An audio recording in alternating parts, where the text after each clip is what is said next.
Mike, just curious what the virtual meetings have been like for you so far compared to if you were actually in Dallas this week. Well, it's not the same. I think all of us, we take the winter meetings for granted, and we groan about some of the repetition of it, but I think this is making me appreciate the event even more. This is always a fun week, wrapping up the year and leading into the holidays, and we're not getting to enjoy that and getting to have the face-to-face time with other executives and other agents, and agents like we normally do. And I think we all miss that, and I hope this is the last time that this is the case. We've tried to simulate a little bit of the meeting as a department, but certainly that hasn't been the same. And I do think that the level of activity and discussions seems to be picking up this week, whether that's because this is the traditional winter meetings week, or whether it's just because we're at the point in the off season where the tender deadline's passed, and people are ready to make their moves. I don't know, but I do sense a little greater level of conversation from the team to team front in the past 2 days. Rich, you can go ahead. Hey, Mike, what are your priorities right now? The 2 or 3 things on the team that you think need to be boosted. Well, our priority remains building a great organization for the future and bringing in as much talent as possible, improving the baseball operations department, laying a foundation for a self-sustaining, competitive franchise, the American League East. While doing that, we're obviously looking to add talent smartly at the major league level while not compromising our broad strategic goal. And so we are going to be on the lookout. We've got a hole to fill after the Elias trade. I do think we have internal competition for that, but I do think we're going to need some external entrance to that competition at a minimum. And then certainly, I think any season, any team, top to bottom, would be looking for starting pitching depth, whether that's on a major or minor league deal, we'll see. But we're certainly in the market for that. Even though I feel that we have a pretty strong group entering the year in terms of the rotation. You've got Cobb and Means as very established major league starters. We had 2 very successful debuts in the minor leagues in Aiken and Kramer. And we have a few more guys that were just added to the 40-man roster who can also compete, as with Bruce Zimmerman and others. But we'll be adding to the outside from that group. I think we have opportunity to sell, and that ours can be a relatively easy team to crack. So we'll see. But that's definitely on the agenda in terms of additions to the big league mix. John, you're up next. Mike, when people think winter meetings, they think free agent stuff. They think trade talks, in hotel rooms. In terms of internal stuff that you guys like to accomplish and get done in terms of baseball operations meetings, what are some of the things that you hope, despite not having everyone in a room, can advance or move forward this week? Yeah, I think beneath the surface, there's a lot of value to the meetings in our guys, whether it's Sig Meidel's team and him, talking to analytics vendors, technology vendors, video vendors, but even more importantly, that we find a lot of young job seekers that are trying to get into baseball. We knock out a lot of interviews during the winter meetings. So just the networking aspect of it is missed and it's lost. And, this is I think probably a slow year for hiring just because of the uncertainty right now. And so, that's going to cast a damper over that, even on a virtual level, is my guess, across the industry. But we all miss that. There's just an energy to having the entire professional industry under one roof and all that comes with that we're going to miss this year. Dan, you're up. Mike, last year you did a 1 year and an option with Elias. I don't believe that you've done a straight multi-year deal with anyone since you've taken over. Do you expect that to change this year, or given where you guys are, do you think if you do sign major league free agents, they won't be beyond a 1 year straight or 1 year plus option deal? I don't have any reason to expect a multi-year contract this year. I mean, I wouldn't rule it out. I mean, we'll see where we get. I think that that needs to make sense for both sides. And you know, we're especially last year, you know, when we're still kind of in talent gathering mode, talent collection mode, it's really hard to script out your major league roster and plan it with the type of precision that you'd want with a multi-year contract. And so as we get closer, you know, to that level of crafting the major league roster, I think we'll see more of that. But you know, I wouldn't rule it out. You know, it was advantageous for us last year to sign Iglesias on that type of contract, and if it means getting the guy that we want or the salary level that we want, it's something that we'll definitely look at. Steve, you're up next. Mike, as it relates to shortstop after the trade, do you foresee a more likely scenario that you do have a bunch of candidates in spring that compete for time or a job there, or do you see it more likely the potential acquisition of one guy who you say, this is our shortstop? I think that we're looking at a broad spectrum of guys on the shortstop market. There are names of you know, many-year major league veterans that have been starting shortstops that probably fit the characteristic of someone that you'd anoint prior to camp. There are other young players either on the trade market or on the free agent market that have not established themselves yet, but would be very interesting entrants to our infield mix, and you know, would probably be the odds-on favorite to start the season at shortstop if they were to join our team. And that's, you know, this is part of why we did the trade. We're above all, we're looking to raise the level of talent in the organization. Iggy is and was great, but that opportunity came along, and we're in the middle of the offseason in the winter when you can sign players and you can trade for players. It's not like an in-season trade. And so we're going to be looking to backfill there, to stabilize our team, to give us another opportunity to you know, hopefully make a savvy addition that'll ultimately net us some long-term benefit. And in the meantime, you know, the young shortstops that we have climbing through the minor leagues will get another year closer, and if not here. So you know, that's the way that we're going to approach things until otherwise. Nathan, you're up. Mike, obviously the goal is to add talent to the organization, and you've done that through trades over the last couple of years. Do you feel like, are those conversations still happening, given that you moved a lot of those pieces who would be traditional trade pieces at this time of year? Yeah, we're still entertaining trades off of the major league roster. Doesn't mean anything's going to happen. In fact, I wouldn't say that anything is particularly likely at this point, but we're certainly open to it and looking at it.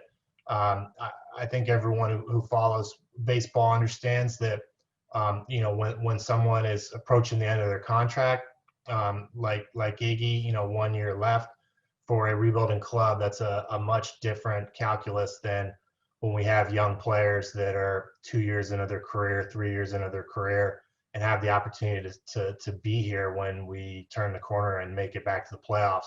We're going to take that with a lot of caution, and it's really going to be a high bar for us to clear if we were to entertain trading somebody like that. Joe, you're up. Hey, Mike, just following up on Steve's question about the shortstop market, at least from the outside looking at it, it looks relatively thin and relatively top heavy. And by that, I mean, it's mostly full of, you know, veteran guys who might command multi-year deals. Is it possible that whoever you do bring in to potentially replace Iggy, it might be a guy who maybe his primary position isn't shortstop, or it's not the first one that we think of when we think of his name?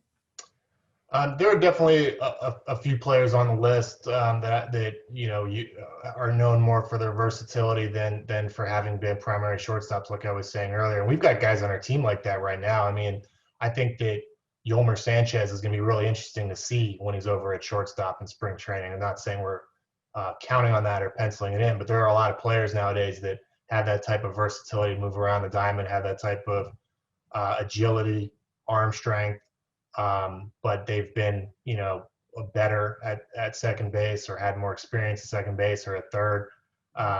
So, until we ultimately make the acquisition, we're going to be looking at a lot of different types of guys. Dan, you're up. Mike, you mentioned Alex Cobb, and obviously he's, last year here and a pretty hefty contract to it.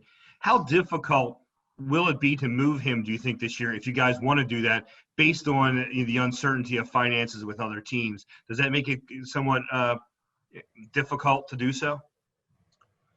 Well, first of all, he's serving a very important role in our team, stabilizing our rotation with the young guys, mentoring the young guys, and we're planning on keeping them all year, and would be thrilled if he contributed and is healthy again like he was last year, and stabilize the entire rotation that way. But yeah, I mean he is coming up on his last year of his deal with the Orioles. He's a big-time known name across the league. Teams are going to be interested in him. I think that we've been encouraged, by some of the signings that have happened last couple of days and weeks. It's good to see. I think people, hear the vaccine news and are making optimistic expectations about the fact that, we're going to get out of this situation at some point. And, I have no doubt if he pitches like Alex Cobb, he's going to draw interest, and, we're going to ultimately see where we're at and see what the situation is. But, I think anytime you got a veteran pitcher pitching well, healthy, and is essentially on a 1-year deal, that's going to attract a lot of interest. But more than likely, you would see him as more of a mid-season trade chip than a current trade chip. Is that fair to say? I don't know. I think it would be beneficial for us to go into the season with Alex if that's the way that it shakes out, and kind of having that front end spot in the rotation fortified with his ability and veteran presence. I can see a lot of positives there. Rich, you're up. Mike, do you expect to participate in the Rule 5 draft? Yeah, I think just by nature of, we're rebuilding, and I do believe it's easier for a team in a rebuilding cycle generally to take a chance with the Rule 5 draft. But also, we've got the 5th overall pick. Usually means there's a better player on the board than if you're picking in the 20s. So we'll see. Now, if we haven't had our big official Rule 5 meeting yet. We tend to do that the night before the draft. It's kind of a tradition. And usually it's in a hotel room, and we have a lot of fun, but we're just going to have to do it over Zoom this year. But we'd like to get a lot of people involved. Our pro scouting department, our analysts are working on that right now. We'll have a formal meeting tomorrow. And ultimately, if there's only 4 players that, we feel are worth taking, and they all go 1, 2, 3, 4, then we won't take anyone. But that seems really, really unlikely to me. I imagine our list is going to be longer than that. And I also, the draft never goes, the Rule 5 draft never goes like that. So, and I wouldn't rule out a 2nd round pick. I'm not, I think that's less likely, but, we'll see. We have the roster spots open. Steve, you're up. Mike, 2 questions on the minors. A lot of buzz that something could be resolved this week. If do you think that's so, and do you know what day? Second part, Baseball America, I believe, reported that some teams are maybe allowed 2 complex league teams beyond the 4 full season, which would allow more players for that organization. Have you gotten that far? Would the Orioles want a 2nd complex league team? Yeah, I think we probably would. I mean, it's just, we're going to be dropping an affiliate, so to help, alleviate the transition for that, even if it ends up just being in the short term, I think that'll be helpful. We've got a spectacular facility. We've got the space for that. We've got the staffing for that right now. So it's really not that big of a deal, even if one of the team, or I'm sorry, if both teams end up with kind of smaller than normal rosters, it's really not that much extra to just say, hey, we've got two GCL teams. So I would expect that'll be the plan this year. And yeah, it sounds as though this will the dust is finally going to settle on this soon, which I think will be good for everybody. There's been a lot of hard work that's gone into this. Major League Baseball spent a lot of time. There's been so many stakeholders involved. This hasn't been easy. No big changes are, but I think that the news will come out soon, and we'll all recognize that we're in a good spot for developing our players, and that's really important for us, for the Orioles. We've got one of the top farm systems in baseball. We're a franchise that's going to be extra reliant on scouting and player development. We're looking to excel in those areas, and we've got a really cool setup with all these teams across Maryland and Virginia that are in Birdland and in arm's reach of Camden Yards, and we're not looking to lose that. We like having that footprint, and it's served us well, and I think it'll continue to serve us well. Joe, you're up. Mike, are you looking to make a coaching hire? I remember last time we talked about this, it was you weren't sure if you were going to keep the staff at 7 or 8. Yeah, we'll be adding a coach to the current known mix, and that's something that we're working on here actually this winter meetings week. So I think that'll be coming soon, hopefully, if we're able to go through the hiring process and proceed with the hire smoothly. I think that might be something that we're going to get to well before the holidays. John, you're up. Mike, you guys have a lot of outfielders on the 40-man roster, all of whom have some kind of pedigree, track record, and probably an expectation to be playing regularly in the big leagues. Is that something you think about now in terms of how those guys are going to get the playing time that they need, or how they're going to fit into the roster situation both this year and beyond? Yeah, it's a huge group, a very interesting group, and with the exception of Anthony Santander and Trey Mancini, who's kind of infield / outfield, they all are going to be making the minimum. They're all going to have optionability. So I really feel that we're going to be able to kind of accommodate this entire group if we roll into spring training next year with this whole group. We're going to be able to give them a look. Those guys that don't make the team are going to get real playing time in AAA, so we'll be able to see what we're doing down there. And there are injuries, there are ups and downs of performances, and we'll be shuffling through this group, until we get a mix that clicks. And I think this is ideal. I mean, this is we got 3 guys that can play a really legit above average center field, with Hayes, Cedric Mullins, and Ryan McKenna, who y'all didn't get a chance to see last year, but looked great at the alternate site and has had a really good minor league career. He's super young. I think, he could make his big league debut this year. Yusniel Diaz can help in center field. He's a truly speaking, a guy that can play all 3 outfield spots, but he's offensive enough where he could find a home on the corner. And then, we've got Santander, we've got Mancini, Ryan Mountcastle, and DJ Stewart, and honest to gosh, I might have forgotten somebody. And it's just there's a lot of guys in the group. It's a really talented, interesting group. A lot of former first-round picks of the organization. So there's a lot to compete there, and ultimately for the organization to sift through over the next couple of years, and it might lead to some tough decisions for us.